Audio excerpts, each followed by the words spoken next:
Today's podcast is presented by Podgo. Podgo is the easiest way for you to monetize your podcast, providing podcasters with a flat rate for ad space, so you always know how much you get when you include an ad from Podgo. Apply today to become a member and immediately be connected with advertisers that fit your audience. That's podgo.co at podgo.co. And be sure to tell them the Bro Country Podcast sent you in the How Did You Hear About Podgo section of the application.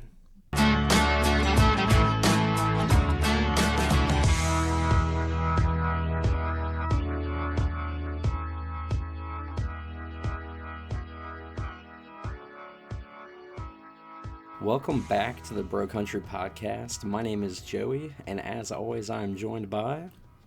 Hey man, it's Chris here. What's going on over there tonight, Joey? Hey, not much, man. Just ready to rock and roll with episode number 20, man. What are you up to?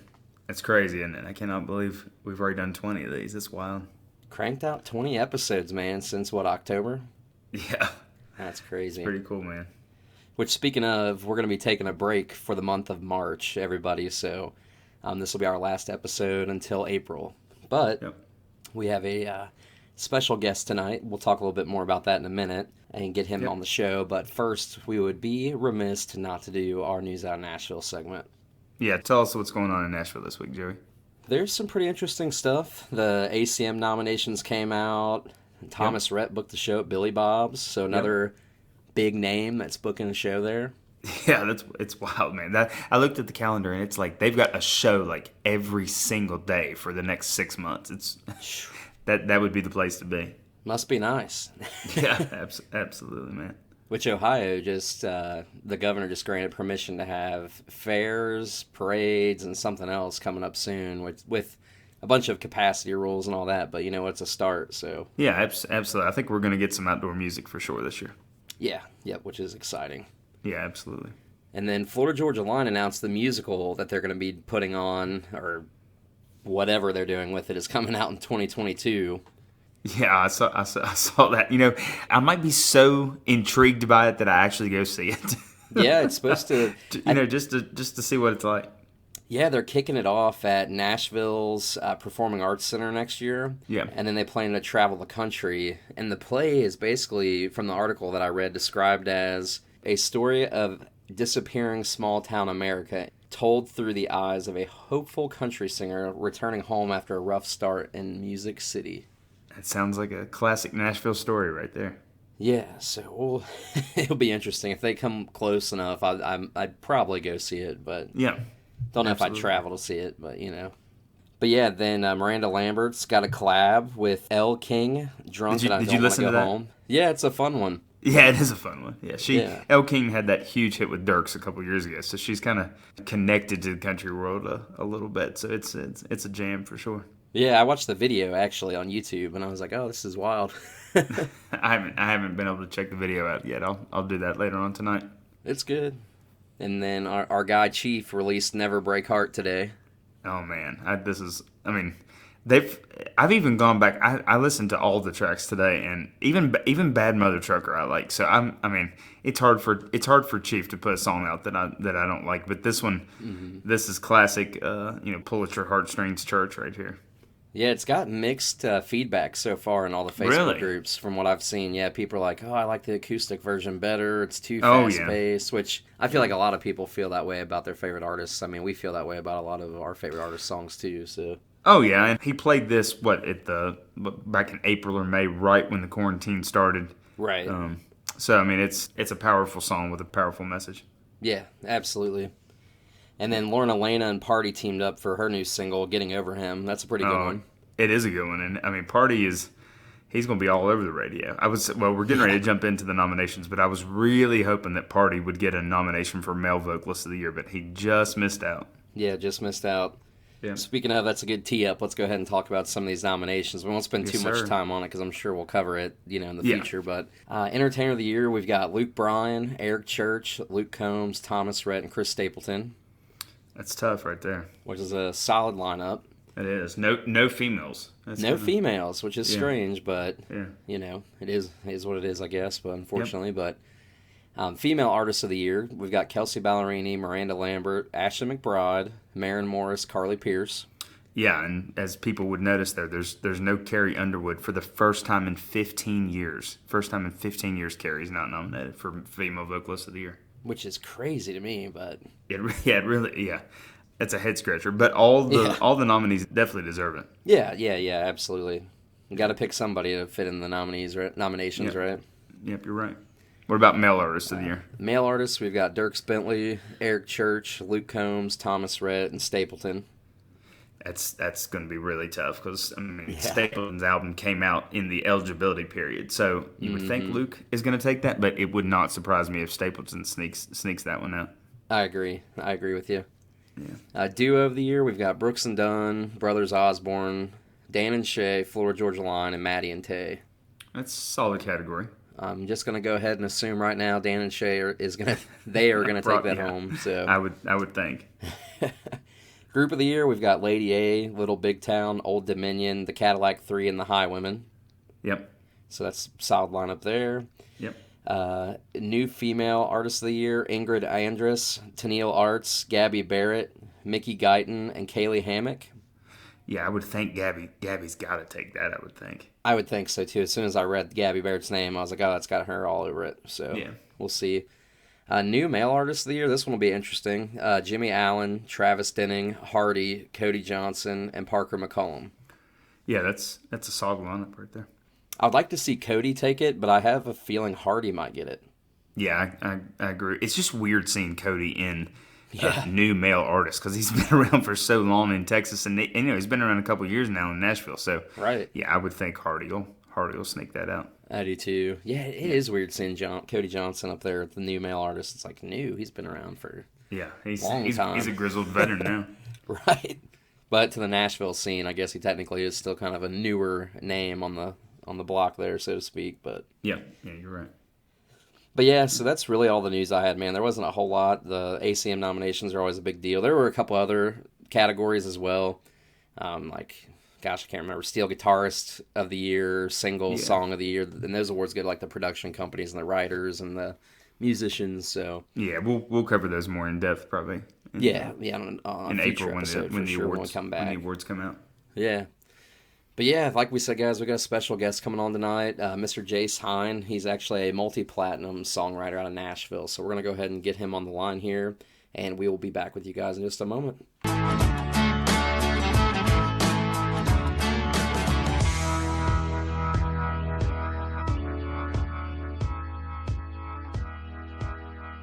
And welcome back to the Bro Country Podcast, guys. We are joined by our special guest I'd like to introduce. This is a guy that decided to move to Nashville back in 2007 to pursue a career in songwriting. He's a multi-platinum songwriter and has been writing for some of country music's biggest names since moving to Nashville. Guys, I'd like to introduce Jayce Hein. Hey, Jayce, thanks for coming on tonight, man. How you doing? I'm great, man. Thanks for having me on. This is awesome. Yeah, man. We definitely appreciate it. I've been looking forward to this. I've been keeping up with you on social media and TikTok and stuff, so it's been real fun watching your content. Man, that's a blast. TikTok's a crazy thing. I just got into it a couple months ago, and man, it's a really cool little thing. Man, it's a monster of itself, isn't it? Yeah, man, I feel like the opportunities are limitless on there. It's just so cool. Yeah, absolutely. But yeah, so we'll go ahead and just jump into the interview, man. So tell us your story. What got you into writing and playing music? What led you to Nashville? Tell us a little bit about your career. Yeah, man. So growing up when I was young and stuff, my dad actually, in his younger years, he was a songwriter in Nashville for a few years, and an amazing singer. He's still my favorite voice that I've ever heard, So I grew up around him and his friends and stuff playing around the house all the time. And so I always wanted to sing with him and always did sing with him. And as I got a little bit older, I had an older brother who joined my aunt and uncle's band. And so we'd go out to watch them play and they'd call me up there to sing with them. And started playing guitar when I was about 12 and writing songs, real... I'd hate to hear those songs now, but I started that about 12, and I was always around music. My mom sang to us all the time when we were little. I had a cousin who was into like all kinds of music, and he'd make me cassette tapes of like his favorite songs. And so that's where I learned like the 50s and 60s rock and roll stuff, and the Kinks and the Bare Naked Ladies, the newer stuff at the time. And I was just always around it, so I was just always interested in it. Yeah, absolutely, man. It sounds like you've got a really wide range of musical influences, but if you had to narrow it down, who were the artists and the acts that really pushed you to make this a career? Oh man. Early on, I think one of the first cassette tapes I had, I'm aging myself here, but one of the first cassette tapes that I can remember having is Rodney Crowell. I don't know if you guys are familiar with him. If you're not, he's amazing. Yeah, absolutely. But he had an album called Diamonds and Dirt. Yep. Yeah, man. So he had this album called Diamonds and Dirt, and I wore that tape out. I don't remember how I got it or where I got it from or whatever, but I listened to it all the time, and I just remember like the delivery in his voice was just so freaking good. You believed everything that he sang, Mm-hmm. But him, and of course, like Garth and Ty Herndon. Man, Ty Herndon cut some amazing songs. That guy, he was another one that I was a teenager when he was out, and just, man, all his songs were just so good. Mark Wills, all the 90s country guys really, as the years progressed, the more I wanted to do this. There was just something about it. And it really, truthfully, it was about the only thing I was ever good at, It's just something I loved to do, and I spent every minute of my time doing it. So music is my life, That's awesome, man. Yeah. So tell us a little bit, man. How would you describe the music and the songs that you typically create? Man, I would say, relatable is probably a good word for it. I think there's room for all the different things that country music is. I love all of it, and I love how diverse it is. I want to say something in my songs. I want someone to listen to something that I wrote and go, man, me too. That's what I want them to feel like when they hear something that I write. I want to pull on the heartstrings. And so that's what I try to do. I try to say something, whether it's a fun song or whatever it is, you can still, no matter what subject you're writing about, I feel like you can say something. And that's what I try to do. That's what hopefully when my time is done here, people can look back at something that I was a part of and say, man, that, I connected with that. I felt that. Yeah, absolutely, man. That's what makes music so great. Yeah, I agree, man. I think relatability is huge, and something that'll pull on the heartstrings that just sticks with people. And yeah, absolutely. Just from the cuts of yours that I'm aware of, those songs definitely do that, man. So it's great. Jayce, do you have like Thank you, man. Do you have a kind of a core group of guys that you write with, or do you try to branch out and find new people? What's your process usually like when it comes to that? Yeah, so I've got guys, of course, that I've been writing with for years. Probably one of my most frequent co-writers over the years has been Jeremy Bussey. I don't know if you guys are familiar with him. Yeah. But he's an incredible writer. We've known each other we both came to town around the same time and met early on and started writing, and we've just kept it up, He's one of my favorites to write with. We know each other, it's an easy write. It's a good hang. And so that's a room I always love to be in. We had 3 Feet of Water together, the Brantley Gilbert song. Yep. That was our first cut together. That's wild. We had a lot of holds and a lot of songs that were supposed to go on albums. But then there's other guys like Jason Duke that I brought up to you guys earlier. Chris Yurchuk is another guy. Him and I have been writing together for a lot of years. So yeah, I've got Bridget Tatum. She's another one. So I definitely have a core group of people that I work with more than anybody else.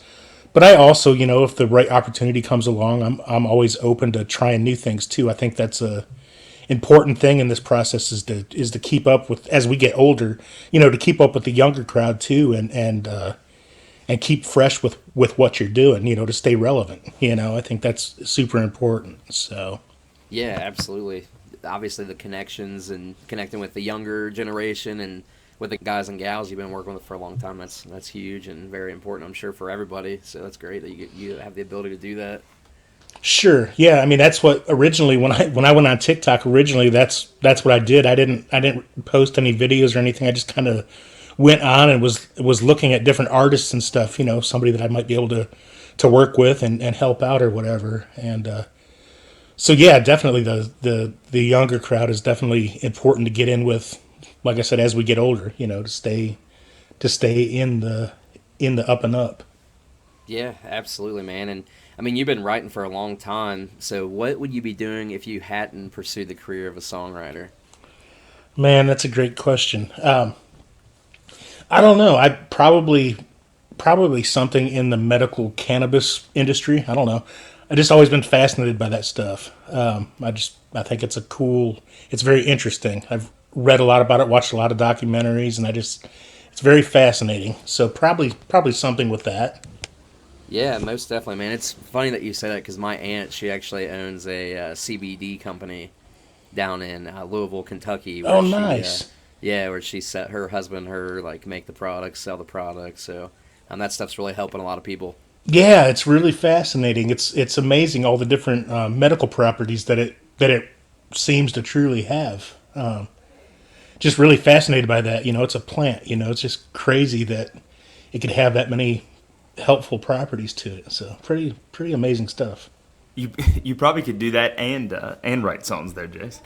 Yeah. I mean, why not? I'm not a good multitasker though. That's funny. I'm sure that by this point it's hard to tell how many songs you've been a part of writing, but I mean, right offhand, are there two or three that stick out as some of your favorites that you've been a part of? Man, probably my favorite. I wrote it a couple years ago. So my mom died right at Christmas time, 2018. So right before 2019, she passed away. It's real quick. She got diagnosed with cancer, and then she was gone within 4 weeks. And so that was a really, really tough time for me. I was super close to my mom, and just a really hard time. And I had this idea. Even before she got sick, I had this idea, but it was more meaningful, after she passed. And it was just a real simple title. It was called "The Road My House Was On," and because I knew, when I had that title, I was thinking, someday that's all it's going to be, So anyway, long story short, so my mom passed away. I was home, with her in Ohio when she did pass and everything, and I was coming home the day of the funeral. So later that evening, we were driving home, and Bussy calls me, Jeremy Bussy. He calls me up, and he said, "Hey, man," he said, "tomorrow we've got this." They do this silly thing for fun called the Milkbone Challenge, and they do it out at the Parmalee House, in Nashville. Mm-hmm. And he said, "You want to come out there and write a song with us for this dog Milkbone Challenge?" And I said, "Yeah, I'll do it. Help me get my mind off of stuff and whatever." So I went out there, and they draw names and put you in a group. So I think Matt was the only guy from Parmalee that was there that weekend. But it was like a bunch of great writers. But I got paired with Brock Berryhill and Marty Dodson, female Marty, and Josh Dunn.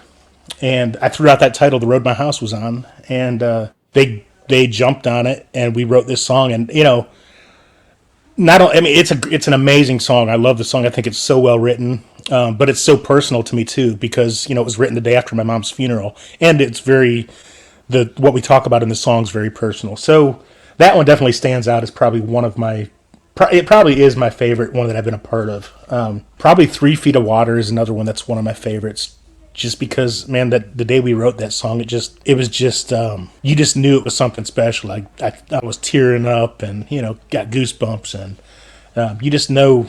Sometimes you just feel it when you nail something, And we had some great guys in on those songs with me that just help put it all together and make the songs what they are. But those are probably my two favorite ones. Nice, man. Yeah, Nice, man. 3 Feet of Water is a great cut by Brantley Gilbert. And, speaking of, I mean, you've had the opportunity to write some pretty big songs, man. Tell us some of the artists that have cut some of your songs.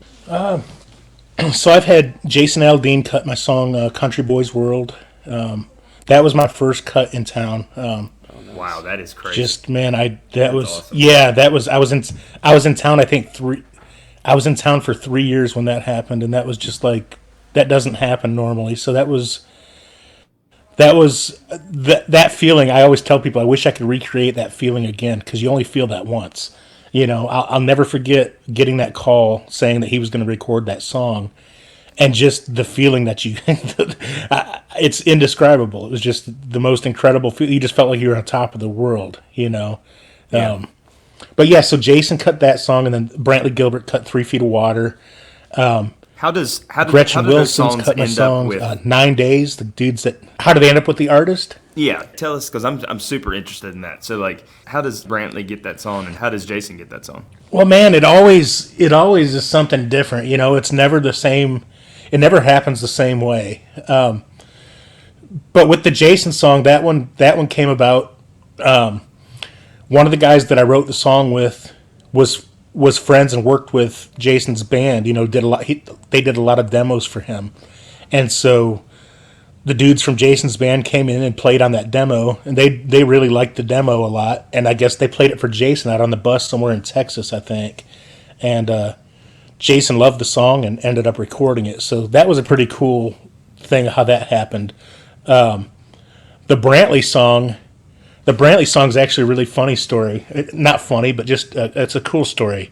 So you guys familiar with Cletus T. Judd? Oh yeah. Yeah, oh yeah. So Cletus is one of my dear friends, and we've written a bunch of stuff together. And for a funny comedian dude, he's a deep thinker and comes up with some amazing ideas and stuff. He really can get deep. So he had this idea. He came up with the idea for 3 Feet of Water. I don't want to mess his story up, but I think he was getting baptized. I think it might have been shortly after his mom had just passed away. He was getting baptized, and from what I remember him telling me, they were going to take him to the water there, and he was sitting there thinking about all the bad things that he had done in his life and how he wasn't worthy or whatever. And he said all he could keep thinking was, it's amazing that I can leave all of those things in 3 feet of water. And we were just like, holy crap, when he told us that idea. So Bussy and I got together. Bussy and I hashed it. Well, we wrote another song that day. We spent probably 4 hours on another song. Neither one of us can remember what we wrote. We finished that song. I started packing up. And Bussy was like, dude, you got time to stick around? What about that 3 Feet of Water idea that Cletus had? I said, yeah, man, I'll stick around for a little bit. And he's just sitting there. He said, man, I just don't know how to go about it. And I said, I think all you do is just tell Cletus' story, man, what he was telling you. Just put it out there, because everybody feels that, And he just started spitting out some stuff that we kept, And I got chills immediately. And I said, dude, I think that's right. I mean, I got goosebumps, So we wrote the song. I think we wrote 3 Feet of Water in about 30 minutes. And we finished. We sent it to Cletus. We did a piano vocal on it. We sent it to Cletus. Cletus loved it. Within the next day, I think Rascal Flatts was interested in it. I think Keith Urban wanted it. I think Winona maybe. A lot of artists fell in love with the song immediately. And I think Ron Stuvey over at Universal called Bussy and said, dude, this is a Brantley Gilbert song. Do you have anybody that can get it to Brantley Gilbert? And Jeremy's like, I don't know. So he called Cletus back and said, man, Ron thinks it's a Brantley song. He said, do you know somebody that can get it to Brantley? Cletus said, well, hell, I'm friends with Brantley. I'll just send it to him. And so the next thing we know, Brantley's on the phone, and he's like, hey, if you guys don't mind, I'd like to change some stuff to make it more me. But I'd love for you guys to give me a shot on the song. And of course, we were like, yeah, absolutely. Brantley just changed a couple of little minor things here and there, and but really made it him. I mean, the changes were great, and just was what a cool guy. Let's talk about that for a second. Brantley Gilbert is probably one of the nicest guys in this business that I've ever met.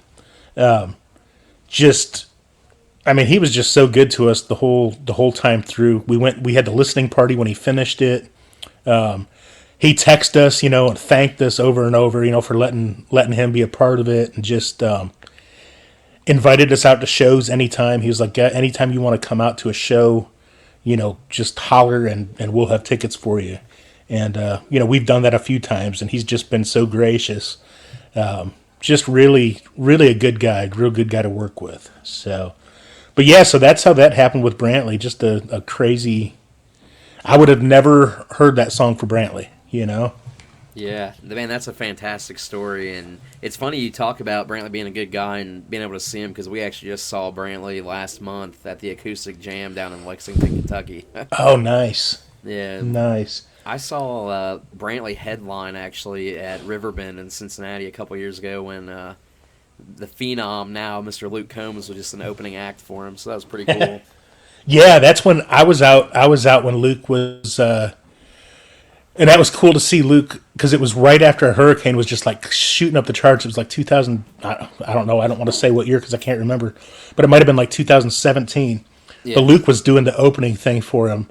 And I wrote with Luke quite a few times in the early on when he first came to town, and we were buddies, and it was cool to see him. It was just cool to see him take off like that, and to be out and to see him live and see his show and see what it was that people just fell in love with, Yeah. Really cool. Yeah, most definitely. And I think it's kind of like what you said about the writing process of just being relatable. I think a lot of his stuff's just super relatable, and he's just kind of like your average Joe kind of like guy, when he gets on stage with his fishing shirt and trucker hat. Yeah, and that's what Luke, I've always said this since the first time I got in the room with him, like he's just a likable dude, I haven't talked to him in a few years, but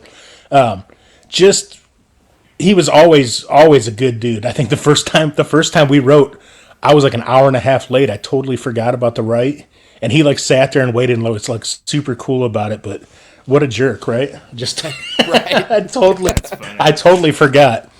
But yeah, a good dude, and it's easy to see the first time you see the guy live. It's easy to see why he's so successful. Yeah. Oh yeah. And I think you're right. I think it is just that everybody can relate to him. He's just a regular guy doing regular things, singing about regular things, singing about things that everybody does. Yeah. Yeah. So it's pretty. He sounds pretty cool to see how that took off. He does on record too, which I think helps. He's a singing son of a gun. I know. Yeah. It's that guy, and for somebody who didn't start for so late, into his life, not late into his life, but what he started like at 20 or 21, something like that. Yeah, I think it was 21. Maybe a little later. Yeah. So that's incredible. Huge. But talk about a guy who's found his core, of people to write with and have success with. He's honed in on that and found some great collaborators and put out, what's he on, like 11 number ones now, something ridiculous like that. Yeah, it's wild. But do you know any of those guys that Luke writes with, Drew Parker or Ray Fulcher, any of those guys? I don't. I'm a big fan of Ray's stuff. I love Drew's stuff too. But I've listened to Ray's stuff for several years now. Really excited for his thing. But I don't know Ray. Rob, I know a little bit. Snyder. Mm-hmm. Don't really know him too well, but I know him from back in the day. I think he was like a bouncer at Losers back in the day, early on, and always, he's always checking the ideas. But he was always a super nice guy. I did his revival several times back in the day, early on, and but yeah, no, I don't really. I'm not in with any of those guys really, but I've heard nothing but great things about all of them. So yeah, they've definitely got a good thing going, man. But speaking of just live shows and talking about Brantley and Luke live and stuff, who are some of your favorite artists to go see live? Man, probably, obviously my favorite I'm going to say is probably Garth, because, man, who puts on a better show than Garth? Yeah. Have you guys gotten a chance to see him live? Oh yeah, I've Oh, yeah. seen Garth Yeah. 3 times. Whew. Yeah, man. He was like, I saw him when I was like 15, and that's when he was like swinging from the ropes and climbing climbing scaffoldings and Yep. doing all these crazy things. And that, like, you go home from that show and you're just fired up. That energy like continues. I would watch his specials on TV or go to one of his shows and just I'd be wired for days. So him definitely. Eric Church is definitely everybody. I know he doesn't do crazy stuff in his show or whatever, but just something about a guy that'll sit there for 4 hours and and sing, with no opening act or whatever. I mean, Yeah. who does that? Yeah, He's pretty He's amazing. one of our guys for sure. He's Yeah. pretty amazing. Eric's definitely one of our guys. He's been one of my favorites for a long time. I think the first song I remember his was Two Pink Lines, man. I was still living back home in Ohio. And I heard that song and I just thought, man, what a unique way to do that. That could have gone cheesy a million ways, but he found the way to. It's just written so well. What a great song. Yeah. Yeah, so good. What's it been like for you this past year with all this craziness going on with coronavirus and the lockdowns and everything? Have you been able to still be as productive as you'd like to be? Man,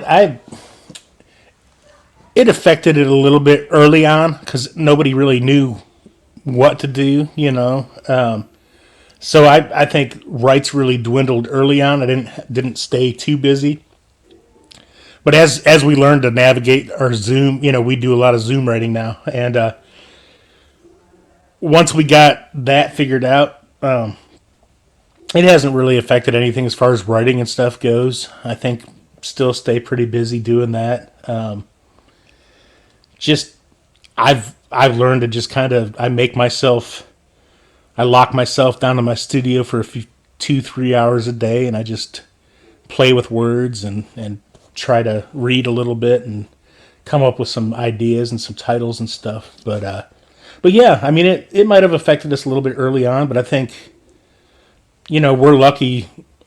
I'm super grateful we had Zoom, because without Zoom, it would have been terrible for all of us writing this year. It's not my favorite thing to do, but I'm super grateful for it. Yeah, absolutely, man. And I mean, even in my profession, I work in the insurance field, and we've had to get creative with working from home and doing Microsoft Teams meetings on webcams and stuff. It's just been so crazy with all this crap. Yeah, it's been a real crazy time. But it's been cool too with things like the TikTok thing and that. A lot of people are discovering TikTok and that. It's something I would have never done. Without this past year having happened, I would have never done that. Yeah. Wouldn't have met you guys. That's Right. pretty cool. That's right, man. So It's crazy how everything just happens for a reason, man. And, that we have this contact to still connect with people and network and just do what we got to do to get through. yeah, it's really amazing. Can you imagine if this would have happened like back in the 90s? You know what I mean? Like if we man. were locked at home before the technology and stuff, that would have been, man, people think they're depressed now. Imagine that. Right, not being able to connect with anybody except your VHS player and Walkman. And your Nintendo. Yeah. Man, I'm telling you. talk about lonely. And for those of you listening that don't know what a VHS is, just go Google that. But yeah, man. So I mean, obviously, music is a huge part of your life. Music. It sounds like it's been a huge part of your life for a long time. What are your hobbies? Yeah. Like, what do you like to do other than play music and write music? Yeah, man, I'm a nerd. I love sports cards, so I love. Nice. Oh, I me too, man. started a little collection during this quarantine this last year, or whatever. I started a little collection again. When I cleaned out my parents' house, I got some of my old cards and that, and just kind of got excited about it a little bit again. So I love that kind of love sports. Man, I love like walking and doing trails and stuff, going to the mountains. My wife and I go up to the mountains, and we're going there in a few weeks actually too. And just walking the trails and just being out and doing that type of stuff outdoors. I love grilling, like in the summertime. I'm a big grill man. I love it. antiquing. I feel like my parents rubbed off on me. I love going to antique shops now. That's how old of me is that? That's right. No, man, I think that's awesome. That's a good hobby. I actually started thrifting myself this past year and just like going to like Goodwills and looking Nice. for like cool items. I mean, I found some cool stuff. I mean, I'm a big reader too. I like to read, and I found Yeah. some nice books for like 50 cents, man, that are like $15 on Amazon. So I'm like, it's pretty Yeah. interesting. Yeah. That's what's fun about it, right? Is like finding things that you're not expecting to find. Just these unique little finds. Yeah, most definitely, man. It's like a little treasure That's what's hunt. that's what's fun about it. Yeah, absolutely, man. Yeah, yeah, it's exciting. Most definitely, man. So you moved to Nashville in '07. What do you think have been like the biggest highlights of your career? I know we've kind of talked about a couple things with you having the big cut for Jason and Brantley and all that, but if you had to Yeah, look at your career so far, what do you think have been the highlights? man. Man, I think just that my parents both passed on in the past couple years, and I always just wanted them to see that I could do this, and I knew they knew I could. They always told me I could. They always believed in my music, but for them to be able to see me have some success with some huge names, I think that'll probably always be my highlight. Nice, man. That's That's, awesome. that's awesome, man. That is awesome. What do you think's next for you? What do you see in the next year or two for you? Man, hopefully a number one or two. Right. I that's what we all strive for. But it's fun no matter what. We love. I think anybody that's here doing this loves doing it, or we wouldn't be doing it. Because it's one of those things you just never know, and things happen so. I don't even know how to say it. Like the way things happen here, you just never know. Anything can happen, and that's what keeps it exciting. But hopefully, man, I've been working extra hard, and I'd like to have a big old hit. It'd be nice. It'd be nice. I've had some amazing cuts, and been involved in some incredible songs over the years, and I'd like to have that. Just one. That's all I have to have. Just one. With the Jason record, I mean, that's probably one of the 5 or 6 biggest records that have came out in the last 10, 12 years. I mean, that had to have been crazy to be part of. And did you think maybe you were going to get a single off that? Yeah, man. I think. Who knows? You always hear. It's a joke. Don't ever count on a single until you hear it on the radio. Yeah. But I think we all thought a couple different times that we possibly had it. And I think we might have been told a couple times too that we probably had it. But it didn't happen, so nothing you can really do about it. It would have been nice, but you know what? We did. I think that album sold like 4.5 million copies now. Yeah. It's his biggest album by far. Yeah, it definitely took him to the. And so yeah, and man, I love that about it because I got to be part of that album that was so huge for his career. It was like his turning point was during that time. Yeah. That's when he blew up, that's when the stadium started. And Dirt Road Anthem and that was just, it was so out of the box at the time. It was just cool to be a part of that album. And we did money wise, we did really well off of that album because it sold so well. Even just having an album cut, it was pretty nice. So, I remember when that album came out. Country Boys World and See You When I See You were my 2 favorite songs from that record. oh man, that whole every song on that album could have been a single. That album was just so freaking tight. Everything, every song on there. I remember listening to it the first time when it first came out, and just song after song. Like I was waiting for a bad song. Like, can I hear a bad song now? Every one of them was incredible. That's one thing about Aldean. He's always been great at. There's a select few big artists that are so good at picking songs, and he's one of them. Him and probably Chesney and McGraw. Yeah. Just so good at picking incredible songs. So Yeah, I still burn that thing up. That was a solid album.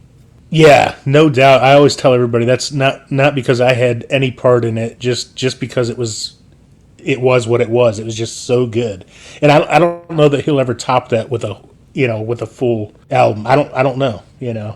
It It'd was be just hard to that do, good. Yeah, yeah. for sure. Yeah, well, man, it's been fun having you on. You got any final words or any advice you'd like to shout out to our listeners tonight? Man, I don't know. Just any for any aspiring songwriters that are out there listening or whatever. Just man, all if I could give any advice, I would just say to just write. If you're wanting to do it, just go for it. Give it a try. You know, it's one of those things you can't just. I got lucky when I moved here. I had wanted to move here early on, and I ended up getting.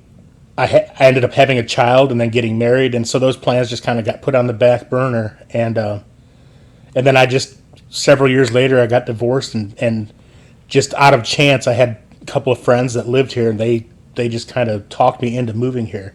But so I would say that to anybody out there that wants to do it, to give it a shot, to try it, and just it's not easy. It's hard. It's harder than any other job that I've probably had. As far as like it's just draining. It's a lot of work, but every step of the way that you have any kind of success, it's like so rewarding. It's hard to explain, man. It's an amazing thing to be involved in, and I just think that if your heart is in it and you will work hard, that you should give it a shot and do it. Most definitely, man. Awesome advice. So you guys that are aspiring songwriters or anything that you're aspiring to do in life, follow those words because that's very good wisdom right there. So, but yeah, Jayce, thanks so And much. be nice man. and be nice to everybody. Yes, take care of each other. That's always Yeah, man. Thank you guys. Oh, dude, yeah, it was a real pleasure Nice. having you Yeah, on. such Nice. a pleasure, man.